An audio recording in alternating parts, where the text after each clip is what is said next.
Ano kaya ang aasahan nating weather ngayong weekend? Narito ang agenda report ni Paulo Barcelon live mula sa Pag-asa Headquarters sa Quezon City. Paulo, ano na ang latest kay Bising? Willard, batay sa 5 p.m. update ng Pag-asa ay nakalabas na sa Philippine Area of Responsibility ang bagyong si Bising at tinanggal na rin ang lahat ng tropical cyclone wind signal sa iba't ibang bahagi ng bansa. Wala na rin nakikitang landfall scenario pa ang Pag-asa sa mga oras na ito. At ngayon din ay inaasahan din naman natin na pagdating sa weekend ay may mga ilan pa rin pag-ulan dulot ng habagat dito sa Metro Manila at sa Visayas at sa Mindanao. Baha pa rin ang ilang bahagi ng Basilio Bautista Boulevard sa Malabon City ng daanan ng news team. Ang mga gaya ni Aling Marilu, hirap na sa pagbiyahe. Kasi malapit lang palengke eh. Ngayon, Ha?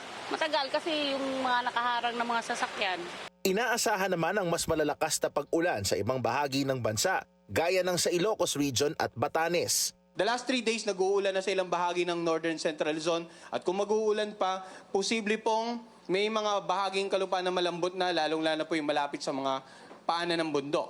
Pinaalalahanan ng Pag-asa ang mga residente sa Ilocos Provinces at sa Batanes dahil kapag nagtuloy-tuloy ang malakas na ulan, maaring maging matindi ang pagbaha o pagguho ng lupa. Sa ngayon, inaasahang lalabas ang bagyong Bising ng Philippine Area of Responsibility, pero posible itong muling pumasok ng Linggo ng gabi at lumabas ng Lunes ng umaga bilang isang tropical storm. Samantala, nagtaas din ang localized rainfall advisory sa ilang lugar sa Central Luzon. Kaya ang mga LGU ng gaya sa Pilar, Bataan, nagsuspindi na ng klase kanina. 8 barangay sa Pilar ang lubog sa baha, kaya inilikas ang di bababa sa 10 pamilya. Nagsuspindi rin ng klase sa Valenzuela City at Kalumpit at Hagonoy sa Bulacan, habang elementary at high school naman ang sinuspindi sa lalawigan ng Cavite. Willard, dito sa Metro Manila ay asahan daw ang gagandang panahon pero patuloy pa rin ang pag-ulan bunsod ng habagat ngayong weekend. Sa kabila nito, maaari pa rin namang bumuhos ang kalat-kalat na pag-ulan o moderate na ulan, light to moderate na ulan, bunsod din ng habagat.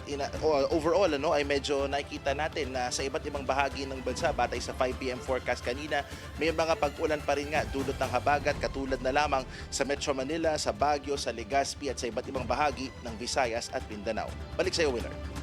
Paulo, may partikular na oras ba dapat asahan itong mga pag-ulan, lalo na bukas?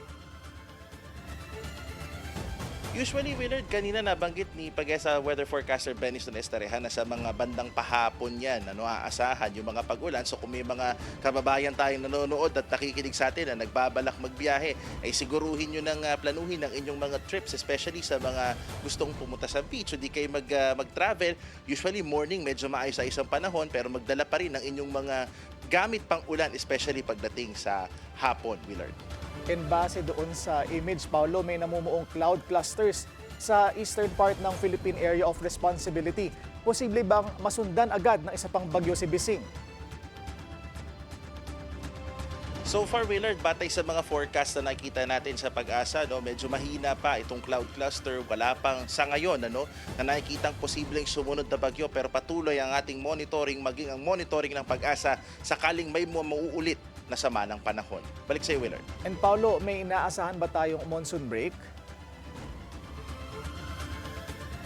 Yung monsoon break, inaalam pa natin so far, Willard, kung kailan yung posibleng pagdating. Pero generally, improving naman yung weather sa iba't ibang bahagi ng bansa. Except nga, doon sa nabanggit ko kanina na mga posibleng pag-ulan pagdating ng hapon, bunsod pa rin kasi yan ng southwest monsoon o habagat na nakakaapekto sa iba't ibang bahagi ng bansa.